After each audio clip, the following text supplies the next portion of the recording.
In the previous YouTube, we looked at the implications of gender and age on a desire for gamification in business. Let's take a different slice on it. This time, we're going to take a look at personality or job function. And effectively, what we learn is that employee engagement solutions do need to be tailored by the target personalities. And in fact, many of the personalities self-sort themselves by job function. Let's take a look. So, the technology advisors people did a survey and they asked office-based employees what type of work environment they preferred. And so if we take a look at their findings, we see that, for example, about 55% of salespeople preferred a competitive environment, whereas only 45% of marketing people felt the same way, and people who worked in customer service an even lower quantity. So what we see here is obviously the level of competitiveness that we'd build into a gamified environment needs to be dependent on the job functions or the personality types in those job functions. Competitive environments are obviously higher in areas like sales.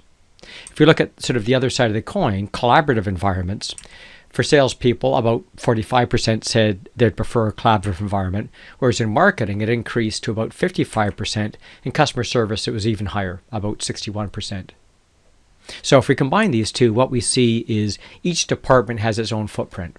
In sales, on average, we'd want a more competitive environment. But in both marketing and customer services, we'd be looking for a more collaborative environment. Now, again, this is based on a survey. Your organization is going to be different, but the message here is clear. Different personalities or different job functions have different personality types and therefore different footprints of competitiveness versus collaborative in the game environment. Let's take a look at gender. This is from the previous webinar where we took a look at, for example, traditional gamers, where only 40% of them are female. Then if we take a look at social gamers, the majority, 55%, are female.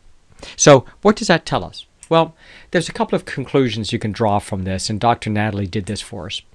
They suggested that first, that women, the social benefits of gamification are more effective than the competitive ones. Secondly, women perceived to be getting more recognition within the communities and saw that to be reciprocally beneficial.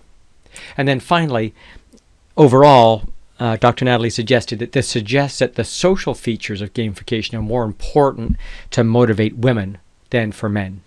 So the conclusion is obvious. We need to be sensitive to both the personality type and job functions and the gender of who it is we're targeting inside of our gamification solution.